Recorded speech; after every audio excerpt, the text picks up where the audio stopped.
दिन की शुरुआत करेंगे भारत के दोस्त इजराइल से संबंधित न्यूज से, क्योंकि इजराइल ने अब ऐसे हमले का बदला ले लिया है जो भारत की धरती पर हुआ था। रशिया यूक्रेन विवाद में इजराइल की तरफ से रशिया की कई बार आलोचना हुई और ऐसी स्टेटमेंट आई जिनमें रशिया के यूक्रेन के ऊपर हमले को इजराइल द्वारा गलत बोला गया। इवन यूनाइटेड नेशन के मंचों के ऊपर भी इजराइल ने यूक्रेन के पक्ष में कई बार वोट किया, लेकिन इसके बावजूद इजराइल ने अमेरिका को एक बहुत ही बड़ा झटका दे दिया है। सबसे पहले तो इजराइल ने अपना iron dome missile defence system Ukraine को देने से इनकार कर दिया था।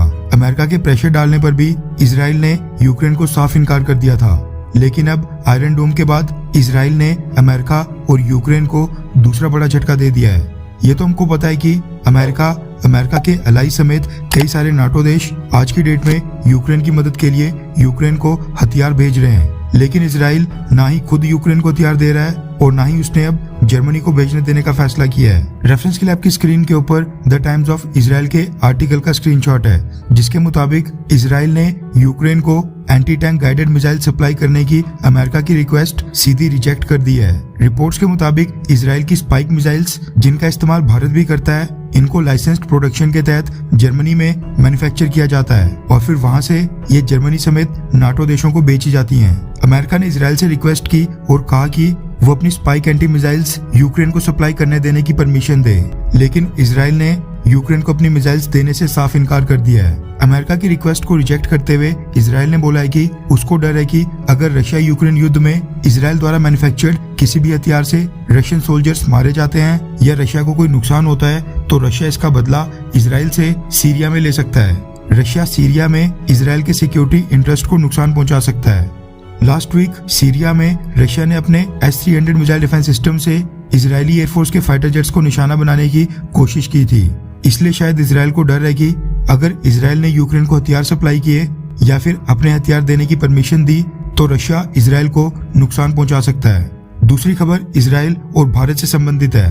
दरअसल साल 2012 में न्यू दिल्ली में इजरायली डिफेंस अटैचे की वाइफ की कार के ऊपर एक हमला हुआ था, जिसके पीछे ईरान का नाम निकल कर आया था।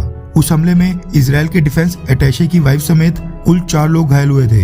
इजराइल ने उस समय इस हमले के बाद सीधा ईरान के ऊपर आरोप लगाया था और कहा था कि ये हमला ईरान ने ही करवाया है। सेम इसी तरह का हमला लास्ट ईयर दिल्ली में स्थित इजराइल की एम्बेसी के बाहर भी हुआ था। इजराइल कई बार ये दावा कर चुका है कि न सिर्फ भारत बल्कि ईरान दुनिया के कई सारे देशों में इजराइल की एम्बेसी और इजरायली डिप्लोमेट्स के ऊपर हमले करवाता है। तो अब खबर निकल कर आ रही है कि इजराइल ने 10 साल पहले दिल्ली में उस हमले का बदला ले लिया है। दरअसल इजराइल की खुफिया एजेंसी मोसाद के ऑपरेटिव्स ने ईरान रेवोल्यूशनरी गार्ड्स के कर्नल सैयद खोदाई को ईरान की राजधानी तेहरान में घुसकर उसी के घर के बाहर मार गिराया है। कर्नल सैयद खोदाई जब अपने घर से बाहर निकलकर कार में बैठ रहे थे, अचानक से पीछे से कुछ अज्ञात लोग आए और उनकी चेस्ट यानी छाती के ऊपर 5 बुलेट्स हिट कर दी और वहां से निकल गए, जिसके कुछ ही मिनटों बाद उनकी मौत हो गई। इस घटना के पीछे इजराइल का हाथ बताया जा रहा है और खबर निकल कर आ रही है कि इजराइल ने अमेरिका से इस बात की पुष्टि कर दी है कि ये हमला उसी ने करवाया था। इजराइल का कहना है कि न्यू दिल्ली समेत दुनिया के अलग अलग हिस्सों में इजराइल की एम्बेसी के ऊपर जितने भी हमले हो रहे थे, विदेशों में इजरायली नेशनल्स को किडनैप किया जा रहा था, इजरायली डिप्लोमेट्स को निशाना बनाया जा रहा था, उन सभी हमलों की प्लानिंग के पीछे यही कर्नल सैयद खोदाई मास्टरमाइंड था। इजराइल के मुताबिक कर्नल सैयद खोदाई उन हमलों को प्लॉट किया करता था। इसके अलावा तीसरी खबर ये निकल कर आ रही है कि इजराइल के डिफेंस मिनिस्टर बेनी गैंट्स अगले हफ्ते अचानक से 3 दिन के भारत के दौरे पर आ रहे हैं, जिस दौरान वो भारत के डिफेंस मिनिस्टर राजनाथ सिंह समेत कई सारे अधिकारियों से मिलेंगे। खैर, वैसे आपको कौन सा देश ज्यादा पसंद है, इजराइल या फिर रशिया? नीचे कमेंट करके अपनी राय जरूर बताएं।